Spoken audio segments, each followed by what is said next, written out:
একটা কথা বলি, আই থিংক আমাদের রিলেশনটা শেষ করাই উচিত। ভালো থেকো। Take care. আল্লাহ হাফেজ। লাস্ট কিছু বলবা সোনা? সে হঠাৎ করে কথাগুলো বলল। কোনো ভূমিকা নেই, কোনো ব্যাখ্যা নেই, শুধু কয়েকটা লাইন। আর তাতেই একটা মানুষ থমকে গেল। আমি কিছুক্ষণ চুপ করে থাকলাম। কারণ এমন কিছু কথা থাকে যা সঙ্গে সঙ্গে বলা যায় না, যা বলতে গেলে নিজেকেই জোড়া লাগাতে হয় আগে। তারপর লিখলাম, আমি জানি তুমি হয়তো ভেবেই বলেছ, আর আমি জানি তুমি জানো না এই কথাগুলো আমার ভেতরে ঠিক কোথায় এসে লেগেছে। আমি রাগ করিনি, অভিযোগও করিনি। আমি শুধু বুঝে গেছি ভালোবাসা কখনো চুপ করে সরে যেতে হয়। তুমি বলেছ ভালো থাকতে, কিন্তু তুমি কি জানো ভালো থাকার মানেটাই আমি তোমার কাছ থেকে শিখেছিলাম?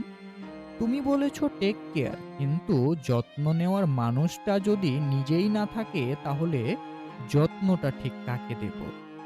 আল্লাহ হাফিজ বলার সময় তুমি হাসির ইমোজি দিয়েছ, আর আমি ভাবছিলাম এত সহজে কিভাবে একটা গল্পকে বিদায় বলা যায়।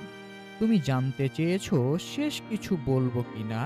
বলছি, আমি বলছি, আমি তোমাকে আঁকড়ে ধরিনি, কিন্তু ছেড়ে দেওয়াটাও আমার শেখা ছিল না। আমি তোমাকে আটকাইনি, কিন্তু প্রতিটা মুহূর্তে তোমাকেই বেছে নিয়েছি। আজ যদি চুপ করে থাকি, তা মানে এই না আমার কিছু বলার নেই। আর মানে শুধু এই, আমি এতটাই ভালোবেসেছি যে জোর করে একটা বিদায়ও চাই না।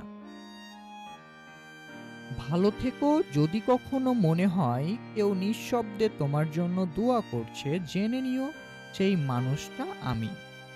আর কিছু বলার নেই। কিছু ভালোবাসা শেষ কথার অপেক্ষা করে না।